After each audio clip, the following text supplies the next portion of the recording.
my approach to travel is to basically, if they've been there before, we skip it. If they haven't been there, I'm kind of treating it as already part of the location.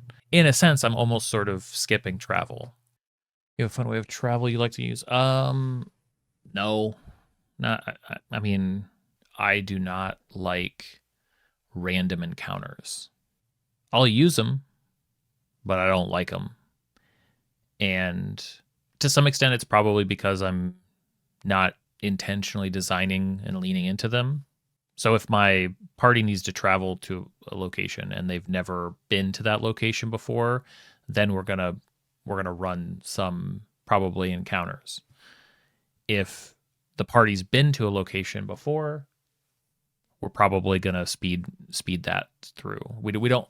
I don't want travel to feel like a slog and for it to feel like now I will account for that time. You know, I have sort of a master calendar thing where it's like, okay, if that if they just traveled from here to there, that's a week of travel. Or I mean, sure they can teleport at a certain point, but most of the time I don't see groups using that kind of stuff just to do basic travel. Sometimes they do.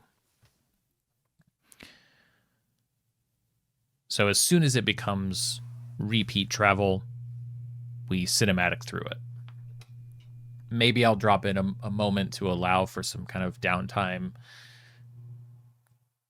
activity on the road, or a chance for them to sort of chat with each other while the carriage is rolling or while they're traveling or whatever.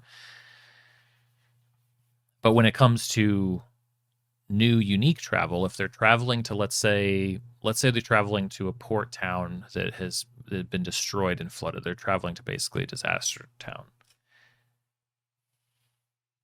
What I'm thinking about as they travel there is like, okay, it's almost like concentric circles. Like as they get closer to this point of something interesting or different, right? Like having a completely flooded port town that's basically gone through a natural, well, magical disaster, that should feel really weird. That should feel really strange.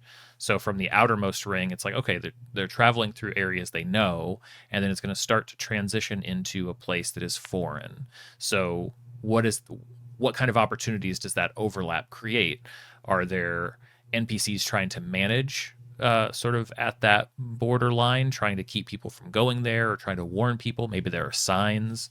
Are there creatures from one side or the other that have dipped into the other, and now maybe there's this magical overflow that's creating all these weird events that can be uncovered as they get closer? Maybe some creatures have been displaced, and so there've been attacks on the road from monsters that would never otherwise be around, or maybe some things have come up out of the water. Flooding can do all sorts of crazy things. So I'm going to look at all of those things and say, well, what makes sense or what is intriguing about that location that I can tease during the travel, so that maybe on the way there, like I said, they start to run into signs warning them against it. They start to like, oh, maybe there's areas that they can't travel. They've got to navigate around. Maybe there are even people trying to like sell, like scam them on like, hey, I'll show you the way around this place. I've been there. I've got maps for sale. And then maybe there are some really odd monster encounters. So I'll pick some amount of those depending on how much time I want the party to spend. How weird is this location? How far away is it? And how much should it feel distinct and different from what they've played so far? Maybe it's only a half session of travel. Maybe it's 2 sessions of travel because that's just how far away and that's how bizarre this place is. And I'm going to sort of I'm going to design and pick the encounters that I think are going to do the best job of sort of hinting at what's to come, right? If the sunken port city has these horrible monsters, they're going to probably see some evidence of those monsters early on. If there are factions that are governing that and they kind of have pirate rule, there's probably going to be some hints of that as they come through. They're like, hey, there's been people run out of town. The people living in the hills aren't there anymore.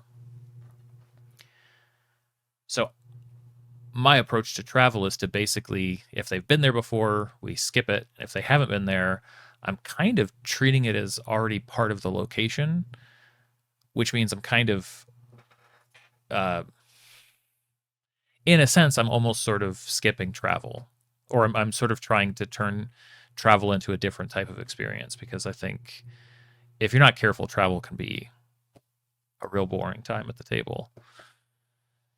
You've been working on a system that treats travel like an opponent unto itself. Um, nice. I mean, I have to imagine because it's such an there's so little voice around travel in a lot of the last sort of 10 years of sort of standard D&D material. Like everybody is, I feel like, taking a whack at it in some form or another. Like we all have our own individual homebrew takes on it, which I think is really interesting. And then I think there are some systems that do maybe a better job of it, but that's how I approach it in my game.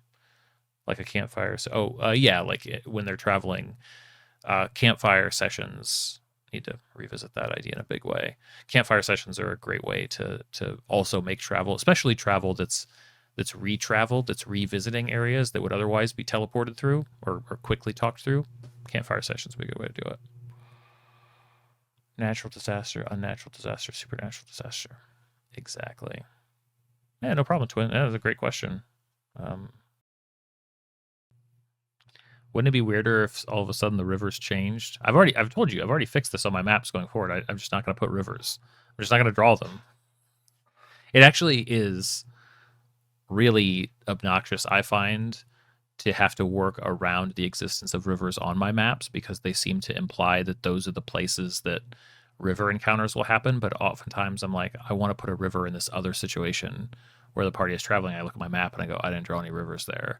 It's like, why did I give myself this like stupid little design world building cul-de-sac? Like I could just take all these off. Like if the world map doesn't have to look like a Lord of the Rings style world map, then it doesn't. You don't have to have stuff like that. And obviously, I know that rivers can be there even if they're not on the map.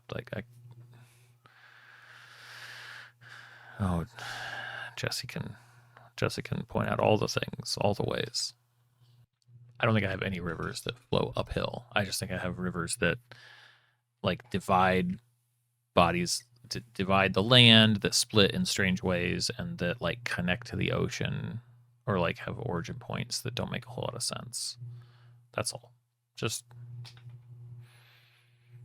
and really these are all just like river theories, Jesse's purporting. He has these wild thoughts, completely unverified. I mean, they're basically impossible to prove one or the other, right? There's just no way to know.